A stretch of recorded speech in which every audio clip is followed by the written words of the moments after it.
ಕೂತ್ಕೋ ಬಾರೋ ನಿತ್ಯ ಬಾಮ್ಮ ನೀನು ಬಂದು ಕೂತ್ಕೋ.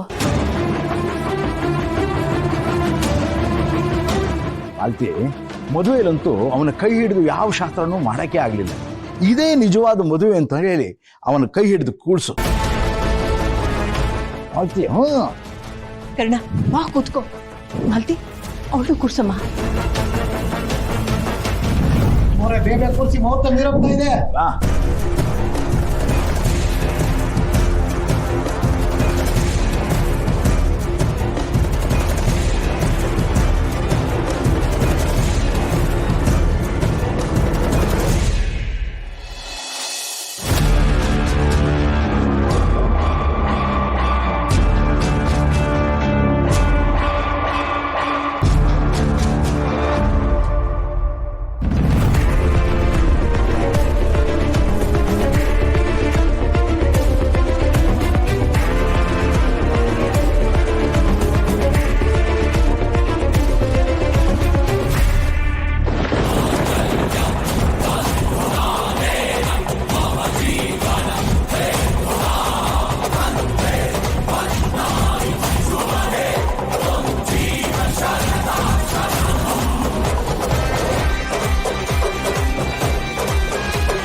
ಮುಹೂರ್ತ ಮೀರೋಗ್ತಾ ಇದೆ. ಏನಪ್ಪ ಯೋಚನೆ ಮಾಡ್ತಾ ಇದೀಯಾ? ಬೇಗ ತಾಳಿ ಕಟ್ಟಪ್ಪ. ಕರ್ಣ ಏನ್ ಯೋಚನೆ ಮಾಡ್ತಿದ್ಯಾ? ತಾಳಿ ಕಟ್ಟು. ವಾಲಗ ಮಂಟಪ ಅಲಂಕಾರ ಇಲ್ದೆ ಹೇಗ್ ತಾಳಿ ಕಟ್ಲಿ ಅಂತ ಯೋಚನೆ ಮಾಡ್ತಿದ್ಯಾ ಕರ್ಣ? ತಾರಾ ಏನ್ ಮಾತು ಅಂತ ಹೇಳ್ತಾ ಇದೀಯಾ? ಪುರೋಹಿತ್ರ ಇಲ್ದೆ ಮೊಬೈಲಲ್ಲೇ ಮಂತ್ರ ಹಾಕೊಂಡು ಪೂಜೆ ಮಾಡೋ ಕಾಲ ಇದು. ಅಂಥದ್ರಲ್ಲಿ ಈಗ ಓಲ್ಗ ಸೌಂಡ್ ಹಾಕಕ್ಕಾಗಲ್ವಾ? ಸಂಜು,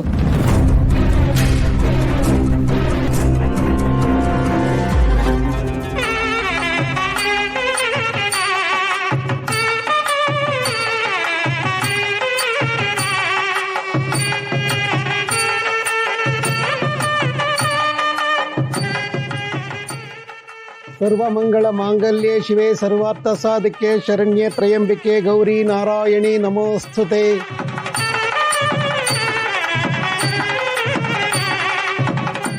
ಏನಪ್ಪ ಯೋಚನೆ ಮಾಡ್ತಾ ಇದೀಯಾ? ಕಟ್ಟು ಬೇಗ.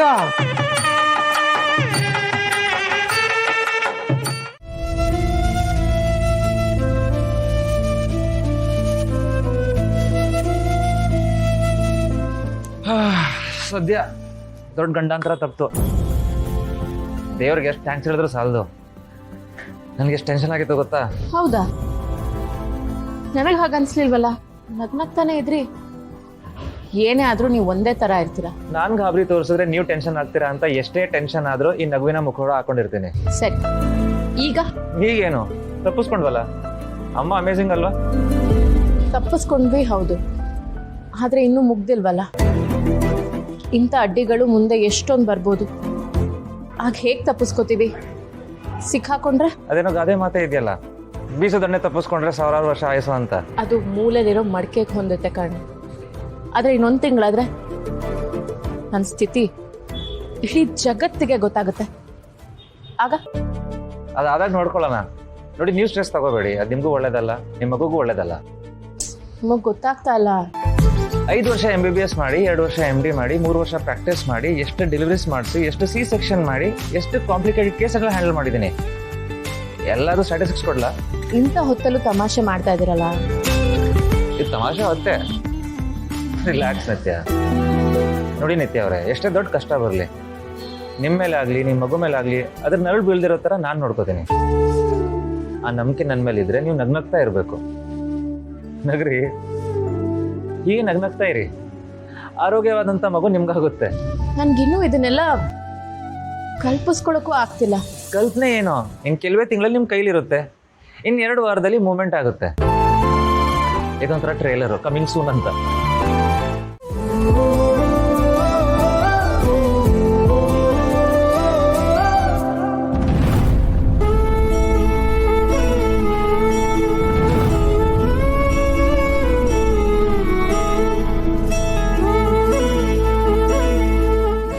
ಏನಾಯ್ತು ಸರ್? ನನ್ನನ್ನೇ ಹುಡುಕ್ತಾ ಇದ್ರಾ?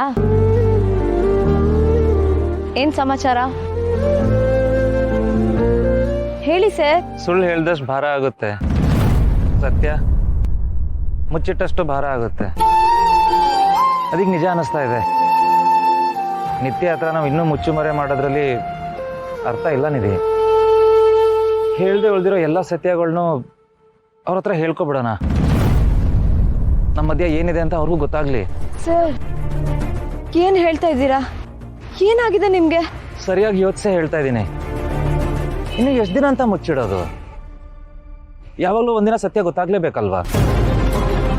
ಅದು ಗೊತ್ತಾದಾಗ ಕಷ್ಟನೋ ನಷ್ಟನೋ ಅದನ್ನ ಫೇಸ್ ಮಾಡಲೇಬೇಕು. ಅದು ಈಗಲೇ ಗೊತ್ತಾಗ್ಲಿ ಬಿಡಿ. ನಮ್ಮ ಮಧ್ಯೆ ಗುಟ್ಟಿರೋ ಬದಲು ನಿತ್ಯ ಬಿದ್ದು ಗೊತ್ತಾದ್ರೆ ಒಳ್ಳೇದೇ ಅಲ್ವಾ? ನೀವ್ ಹೇಳ್ತಿರೋ ವಿಷಯ ಏನೋ ಸರಿ ಇರ್ಬೋದು ಸರ್, ಆದ್ರೆ ಸಂದರ್ಭ ನನಗೆ ಯಾಕೋ ಇದು ಸರಿ ಅನ್ಸ್ತಿಲ್ಲ ಸರ್. ಅಲ್ಲ, ಎಲ್ಲ ಸತ್ಯ ಗೊತ್ತಾಗ್ಬೇಕು, ಆದಷ್ಟು ಬೇಗ ಎಲ್ಲ ಸರಿ ಹೋಗ್ಬೇಕು ಅಂತ ಎಷ್ಟು ದಿನ ಹೇಳ್ತಿರೋರು ನೀವು. ಈಗ ಯಾಕೆ ನಿಮ್ಗೆ ತಪ್ಪನ್ನಿಸ್ತಿದೆ? ಯಾಕಂದ್ರೆ ಆಗ ಅಕ್ಕ ಪ್ರೆಗ್ನೆಂಟ್ ಅಂತ ನನಗೆ ಗೊತ್ತಿರ್ಲಿಲ್ಲ. ಇವಾಗ ಅವಳು ಹೊಟ್ಟೆಲಿ ಮಗು ಇದೆ ಅಂತ ಗೊತ್ತಾದ್ಮೇಲೂ ಅವಳಿಗೆ ತೊಂದರೆ ಆಗೋ ಥರ ನೋಡ್ಕೊಳ್ಳೋದು ನನ್ನ ಕೈಲಿ ಆಗಲ್ಲ ಸರ್. ಹೊರಗಿನ ಪ್ರಪಂಚ ತನ್ನ ಗಂಡ ಅಂತ ತಿಳ್ಕೊಂಡಿರೋ ವ್ಯಕ್ತಿನ ತನ್ನ ತಂಗಿನೇ ಪ್ರೀತಿಸ್ತಿದ್ದಾಳೆ ಅಂತ ಗೊತ್ತಾದಾಗ ಅವಳು ಹೇಗೆ ಸರ್ ತಡ್ಕೋಬೇಕು? ನನ್ನ ಮನಸ್ಸಲ್ಲಿರೋದು ನೀವು ಅಂತ ಏನಾದರೂ ಅವಳಿಗೆ ಗೊತ್ತಾದ್ರೆ ನನ್ನ ತಂಗಿ ಜೀವನನ ನಾನೇ ನನ್ನ ಕೈಯಾರೆ ಹಾಳು ಮಾಡಿದೆ ಅಂತ ಅವಳೇ ದೂರ್ಕೋತಾಳೆ ಸರ್.